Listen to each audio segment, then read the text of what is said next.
ilaahu $100 aad ku shaqaysay ana ku damaanad qaadaya ku ballan qaadaya hadaad fulisay istaraatiijiyada inaad qabow badan dareemi doonto xagga dhaqaalaha ku saabsan yalla aan soo eegno insha Allah tabaaraka wa taala okay qaab hadaba aynu ogaano miisaaniyada aynu sheegayna qofku uu maareynayo u maamulayo dhaqaalihiisa waxa ka soo qaadaa inuu ku shaqeeyo $100 oo kaliya $10 $1,000 $500 wado haddii qofku uu u maareeyo qaab leh idikhaar ama kayd hadduu kayd u soo harayo qofkaasi wuxuu lugta saaray baa leeyahay ala dariiq thara hodantinimada wadadeedii buu hayaa $1 hadduu soo harayo magaalada waxa buuxa hadda waxaan u sheegi karin magacooda aan ku dhawaaqi karayne anigu waxa si fiican u garanaya dadka taksiga yar dhaweeyaha guri ka dhistay baan garanaya waxaan garanaya ninka $10 muraayada soo siiyay dhulka la wareegay haddana aad wuxuu haystaa ninka dukaan yar iyo baalasho ka bilaabay hadda milyaneerka ah dollarka mid ugu dhaqaalaha badan ee dekada berbera wax kala soo degaa marka asal kamida asalada ay isku waafaqsan yihiin dadka dhaqaalayahanka oo dhan waxa weeye qofku hadduu idikhaar leh kayd hadduu leh kayd oo waxa soo gala wuxuu ka haraan qofkaas wuxuu hayaa dariiqii hodantinimada waxa soo galaya haba badnaado malaayiin ha noqdo hadaan qofku kayd lahayna wuxuu dhabbada ama lugta saaray dariiqii bisaaradda iyo qaxarka iyo bisha aakhirkeeda Soomaalidu wada qayliya si aakhir shahri ku sheegayaan hadaba aynu eegno miisaaniyada walaalayaal qaabka loo maamulo boqolkiiba waxa loo qaybiyaa al-muhaafidh 6 jeeb baa loo qaybiyaa bucket 6 jeeb baa loo kala jabiyaa waxa ku soo gala wuxuu doonaa noqdo qaybta koobaad waxa laga dhigaa daruuriyaadka waxyaabaha nolosha ka shidaalkaaga xaafada biilkeeda qadadeeda noloshaada kiradaada waxa lagu fariisiyaa boqolkiiba 5 noloshaada haddii noloshaadu ay ka badan tahay 55% haday ka badan tahay noloshaada dib aad ugu noqonaysaayo waad taftafaysaayo waad salaxaysaa xaba badan oo qaaliyo zaid kugu aad ku noqonaysaa marka waa in noloshaada rasmiga ku soo fadhiisato 5% waxa aad qaadato haddii ka ziyaadsan tahay waxaad ku nooshahay wada aan jeebkayga haybaad ku nooshahay waxa la yiraahdaa jeebada labaadna al-idikhaar al-qariib waa kaydka dhow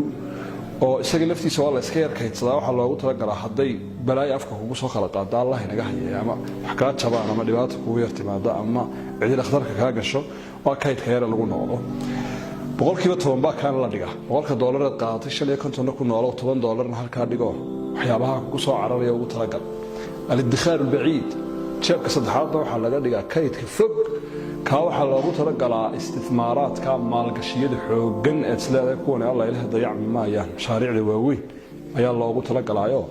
marnaba looma dhawaado baciid waxa lagu leeyahay haday wax waliba kugu go'an oo hargeyso inuu soo garaacayso inaad u jawaabin waxa 10 kaas ka bixinin bucketka afraad ama jeebka afraad waxa la at-ta'liim wa at-tatwiir waa waxbarashada iyo kobca adiga laftaadu waxaad u baahan tahay adceedii soo baxdaba inaad wax kororsato si hantidaaduna u kobcdo adna aad u kobcdo haddii meel aad ku istaagto isla wallahi dhakhtarka ilkaha waad soo barato dalka ku dayso laga tagaya graphic designer hadda tahay si fiican u taqaan laakiin halka ku dayso waxa ka soo daba baxaya inta soo feershano wad quusaysaa marka si door walba aad la socoto marba waxa cusub oo u iibsato macluumaadka lacag baa lagu bixiyaa Soomaalidu uma taqaano macluumaadka in lacag lagu bixiyo wax la xado uma ka shaqeeyaan iyo barnaamij la soo koobiyeysta iyo uma yaqaan macluumaadka wax lagu bixiyo laakiin adduunka marka aan ka hadli doonaa insha Allah macluumaadku waa waxa ugu muhiimsan wax lagu bixiyo adduunyada boqolkiiba 10 waxaad ugu talagelaysaa kobcaaga naf ahaaneed aqoontaada oo iskarinaysa ka dambe shanaad jeebka shanaad waxa lagu ridaa marka isna boqolkiiba 10 baad ugu talagelaysaa hadaad ku qaatana $100 التسلية والترويح نفط waxay isaga baahan tahay waxooga in raaxaysato habeenaday doonto casho fiican iska cunto style-keeda yar hagaajiso meesha doonto gaar nafta iska jecel taana waxa lagu talagalay la isma caburiye boqolkiiba 10 aad ku nafisayso dhulka ku wareegayso oo naftana ku nafisinaysa loogu talagalaa ugu dambeynta